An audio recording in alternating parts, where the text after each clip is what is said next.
Heard me say it 100 times. Speaking is the fastest way to cash. And it doesn't matter whether you have visions of being a big speaker on a big stage or whether you simply want to speak to somebody one to one. Speaking is an essential skill that you must develop. And I'm super excited today on Amplify Your Marketing Message that we're going to be sitting down to talk specifically about growing your business with 3 ways in the speaking arena. And I can't wait to introduce you to our guest today. Please give a very warm welcome to Miss Jasmin Haley. I'm super excited to have you here as my guest. She is the owner of a thing called Legacy Scaler, and I can't wait to hear all about this. Welcome to our show today. Thanks for having me. I'm super excited about this conversation today. Oh, it's going to be awesome. So I want to know, first off, because you have a whole business built around helping people be effective, both in a speaking capacity, but also in a training. And you set that out as 2 separate things. Talk to us about speaking first as a business and how you got involved in this. I really stumbled upon it. I was in a full-time faculty position. I was teaching. My specialty was in public health, and I worked with students as well as marginalized populations in my area of expertise, which was persons living with HIV and with substance use disorder. And I happened to experience a challenge with my health that was related to burnout. And I had to make a decision if I was going to stay in my place of employment or was I going to actually branch out and leave. And so, one of the gifts that I knew I had was being an educator and being able to utilize speaking. And I knew that because I spent several years volunteering with a nonprofit association, hosting events as a full time faculty. I was responsible for that. And I also had the opportunity of helping to plan and organize continuing education events and have the opportunity to see what speakers were being paid. So I knew that that was an option for me that I could leverage as I would leave my work environment and utilize the skills from me being an educator, working in educational methodology, and then utilizing it in the gaps that I saw with my area of expertise. This is interesting because many people come into the world and say, I don't know that I have this skill, or that I potentially could use this skill to create income. And whether that is income as a direct paid speaker or as somebody who is on a stage but creates income simply from the application of speaking. Yeah. Let's talk a little bit about that, because in your business, when people come to you, what are they thinking speaking will do for them? And how do you start leading them down the understanding that there's a lot of different paths to pursue? Yeah. So when I initially started, I would have a lot more professionals, people that were already licensed that just wanted to do more and have a bigger impact. Today in 2023, I'm actually working with a lot of people who already have a business, who know that utilizing speaking is a great marketing tool that will allow them to get their message out there, but then lead to their bottom line of their business. So I still get twofold, right? I have people who want to make a bigger impact, who want to reach more hearts, who want to do legacy driven work. And then you have those who have a desire for that, but they also are building a business and they want to see how can speaking play a role in some of their business revenue goals that they have. It's interesting because I always, when I first crossed paths with you, one of the things that just really struck my heart was impact was about legacy. And I always say to people, I get out of bed for impact. The money follows. I don't get out of bed for the money. The money just happens to be a secondary thing. And that's something that I thought was such a beautiful thing when I was watching what you were doing and how you were creating impact in the environment. When people come to you, what is the first of the 3 ways you say, like, let's talk about speaking? Yeah, so I would say the first of the 3 ways is before we get to that though, I kind of want to know the why. What's the reason why? Because speaking and utilizing speaking is not for the faint of heart. It's a lot of things that kind of creep in, such as shame or vulnerability when you get visible. Like all the things that you thought you may be over with is going to creep up when it comes to speaking in front of people, okay? That's true, because I tell people all the time, the story you don't want to tell is the story you need to tell. And they're all like, what do you mean by that? I said, you know exactly what I mean by that. And they're all like, Yes. start backing away. And I said, okay, I'm still going to tell you this is gold nugget. The story you don't want to tell is the one that you need to get into. And it's interesting that you talk about your why has to drive you past all the trash. It's going to come up. Yes. Yes. I often talk about becoming deeply rooted in your worthiness, because you may say you're ready, but when you get in front of individuals and you have people that may have to be escorted out of your room. I've had people escorted out of my room because they were hecklers. I've had people question who I was. If you don't understand the fundamental pieces of what makes you who you are and why you're doing the work that you're doing, you won't be able to fully leverage speaking to its full capacity, because the storms will come. They're going to come. And if you're not rooted deeply into that why and that purpose, then what will happen is the storms will come and they will sway you in one direction away from what your original plans are. So I would say that's the very first step. And then we can talk about, like, what are some of the options that you can leverage speaking. And what I want the listeners to know is that speaking is beyond just a keynote.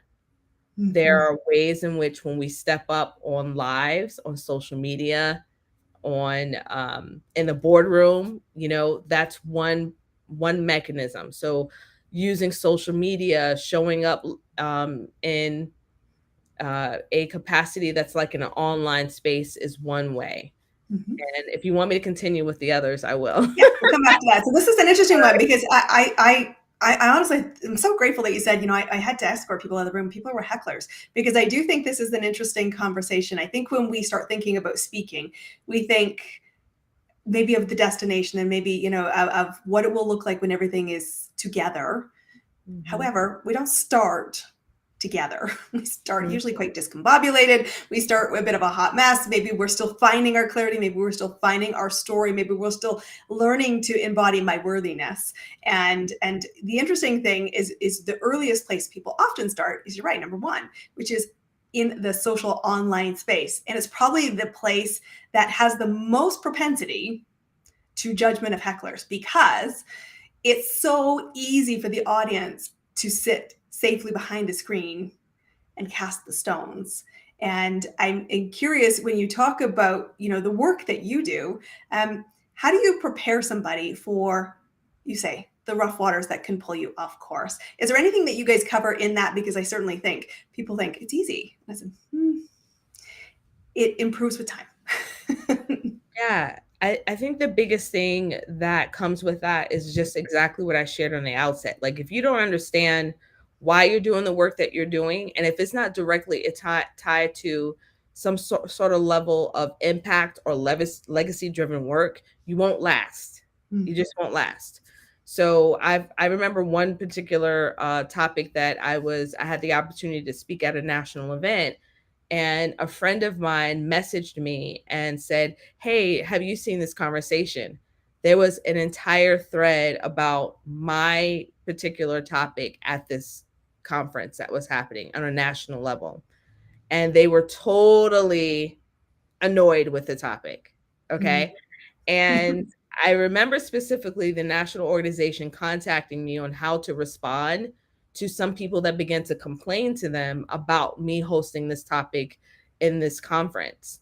And I had to be firm enough to understand that the discussion that they were having had nothing to do with me, and that the work that I decided to do was necessary to help the marginalized populations that were being overlooked. So I had to think about my duty as a healthcare provider at that time, and the voices that needed an advocate. And so I think that's a key part. It's like, how do you withstand the hecklers? Of course, there's a preparation that when you present, how do you keep moving on? Or how do you address someone directly on when you're speaking? But then the other part of it is, do you understand that there's people waiting for you to share this message, or need this message that you have to share? And are you in a place that you're willing to live with regrets if you don't show up and share that message? And I wasn't one that was willing to do that. And I love so much about what you just said. Two things. Number one is, what drives you?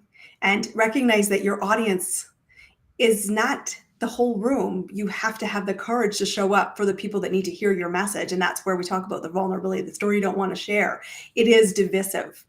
Intentionally let it be and pursue the why through the rocks to say this matters in the bigger scheme of things. And I know when I looked at my vision, and I was an introvert who learned to speak because I was always in front of a new class saying hi, be my friend when I was growing up. Mhm. Eventually I learned the skill of teaching people how to speak, and at that time I said it is so not about you. Yeah. And never forget that, because you have to feel this pull, and you're using the word legacy to say, this matters more, and I must hone my craft, because you will encounter some interesting things. And I think in the online space, you could have, in this instance, as you shared that story, set aside and said, I will take a back seat. I'll dim my light. I won't be as maybe strong stanced in terms of why we're doing this. And I have great faith, and I want to say congrats for owning that line. So I'm going to hold the line. And I talked about this on a recent newsletter that I sent out to my team. I said, as the business owner, you must hold the line. You Yeah. have to set the standard for quality. What do you stand for? What are you prepared to tolerate? And what are you prepared not to? Recognizing that that might not be your audience. It Yeah. doesn't mean there isn't a audience for you. And you have to keep going through it so that people say, I love your courage. Yeah. Courage is a movement piece, and movement is what we're always looking for. Of course, in the world of marketing, it's to take the next step. So let me lead you to the next step. So you've got online. What is another key way that we can grow our influence, our legacy, and our business in the world of speaking? So, one of the ways that I have seen is through events. So, this is the one that most of us are aware of. There could be virtual, or there could be in person events. So, you have summits, you have webinars, master classes. We have in person events that could be done locally, regionally, nationally. These are all ways in which we can get our message out there and to share it with the world. So, what we need to really understand is once we start branching out into other places that are not our own, we need to start getting really clear on our messaging and what our topic is going to be and how it would benefit the audience, so that people who are externally not connected to our business will understand the impact or the benefit of hiring you for their service, for their event. And this is an interesting one, because I think that what I loved is you need to think about what is in it for the host, for the event organizer. And I think often this is an early misstep as you develop your speaking career and your speaking platform. Is you're like, I need the application of the practice. That's Mhm. awesome. We all do. However, to be booked as a speaker, whether it is paid or unpaid, virtual or on a formal event in real life, we call it now, um, it is really important to say what's in it for them. Mhm. What is the deliverable? And you have to have one. And I love that you're working with people to talk about the signature talk, because that's what do you get known for. And Yes. when you get referred, it's because this was on point, there was a clear result, and they were a commencement professional in the experience. So I love that you're talking about what's in it for the host. Absolutely. Absolutely. Really play that lens, right? Yeah, and absolutely. And you have to understand they're a business. They want to have as many people as possible join their program. They also want people raving about their event. Are you going to be an asset to the event, or are you going to come in and tank their overall goal or the culture or the environment that they're trying to instill for their community? And so we have to take it don't take it personal, but understand that as we are looking to get into other spaces that may not be our own, we have to understand the value that we're bringing. The market value needs to be established as well when people are hiring us cold. This is such a small community. And so I will tell you, event, especially in the event one, which is our second pillar of 3 ways to grow your business with speaking, this is a key one. People are connected to people, and you Oh want to be on the list of they were great, they showed up, they delivered, and they were, I'm going to say, a bankable name. I would have them back. And I know when I built my early stage, both whether I was on other people's stages or eventually as I created my own, one of the things was if you need a pinch hitter, she's a great resource. She's a great delivery, and she reads the room well because she's focused on what do you need it to be. This Yeah. is my signature talk. What is the small tweaks or the lenses that will really anchor and lift this room because they want a full room. And Yep. you're right, they want their businesses and their offering to be filled Yeah. and have a great raving audience to say, next year, you got to be here. So Exactly. let's move to the third pillar. What's the third thing that you see as an opportunity? Yeah, so I don't always speak as vocally about this, but this is for people who are more advanced in the work that they're doing. So the third way is really getting to a place of understanding the solution that you have and building frameworks around that and licensing your intellectual capital. Mm, So what happens for most speakers is that we think that again, it's just keynotes. And I'm gonna let y'all know, I did not start my speaking with any keynotes. I started my speaking with continuing education courses that will licensing professionals. So there are multiple ways. You have keynotes, you have courses, you have workshops, and then you have the ability to license out your intellectual capital that could be a solution to other organizations or individuals. And so I'm on a mission specifically to help more women and to help people, more BIPOC individuals, get to that space of doing that because there aren't enough of us who are licensing our IP. We often are giving it away. You know, we don't see the value in it. And what happens is that when we are speaking and thinking about growing our business, when we can get to the place of licensing our curriculum and our expertise, we can have huge strides towards economic growth. And we know as women, we're going to give it back to our community. We're going to give it back to our families. We're going to be generous with it, right? We're not going to mm. hold it back. There's so much power that happens when more women are able to close the economic gaps that happen if we can just have the opportunity to leverage our own brilliance. I love that you're guiding people through this because someone who's actually in your neck of the woods, who's an amazing woman in so many ways, she always says to me, so what are you going to do to get this in front of more people? Mhm. You're awesome, but what are you going to do to get this? Are you going to license it? Are you going to franchise it? How do you get the message out? Because you have the skills to mentor other people through this. That is where the engine comes. And she happens to run a financial CFO business and Mhm. fractional at that. And she's like, she always challenges me. And she sits in that community of biopic. And I'm like, sweetheart, that just scares my brain when I think about it. I could see it, but the jump in is it's a scary one. But I love Yeah, that you're saying this because we do. I 100% heartfeltly agree with you. We give it away, all and the remember time. the value and the impact and the legacy and the ripples is every reason why you get out of bed today. I want you Yes. to see this could be a stepping stone to changing a lot more people without it meaning overwhelm and you delivering all of it. Yes. That's where we fall into the chasm. That's Yes. what just Oh, you're happened. preaching. You are preaching, Christine. Okay. I am. But I was just like, oh, I love that you brought this in. I love that it is a bit unexpected. So I want you as the audience here to be thinking, how how could I? And you don't have to have the answer to that, but I want the seed planted. And when Yep. you're ready, I want you to come and find Jasmin and her organization because they're absolutely fabulous. So one of the things I like to do on this is talk about because you're a business owner like I am, your peers, and what is working for you. Amplify right now in your business. What is creating movement and momentum to take Mm. your business to that bigger impact? Relationships. Mm. I have grown my business, believe it or not, to a multi six-figure business with genuine relationships. And relationship marketing is everything for me. I'm very heart centered. Obviously, as you can see, I'm legacy driven and values aligned, and working and partnering with others in that way is important to me.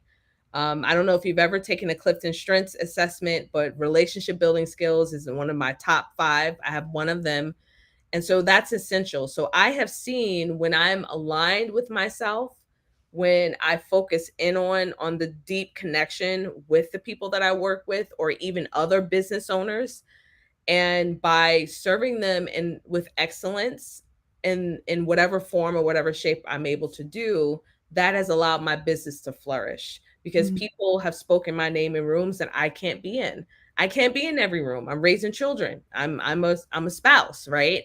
But I know that when I do interact with people, it's a part of my legacy. I'm leaving little gems of who I am with every person that I meet, with Christine, with all of her listeners, right?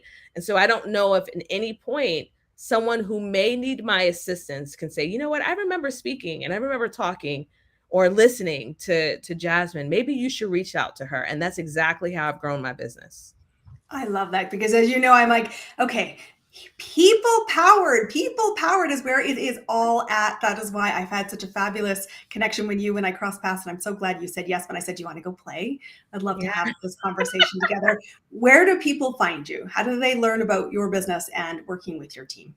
Awesome. So you can find me at jasminhaley.com. I'm a Jasmin without an E.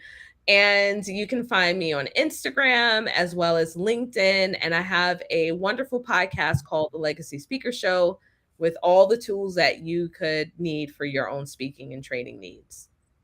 Guys, we hope we have cast your imagination bigger than you started when you joined us here today on Amplify Your Marketing Message. We want you to invite yourself to the game of speaking, to the game of influence, to the legacy builders. This has been Jasmin Haley and myself, Christine Campbell Rapin, your host here on Amplify Your Marketing Message, 3 ways to grow your business in the world of speaking. We will see you all on our next episode. Jasmin, thank you for being our guest today. Thanks for having me.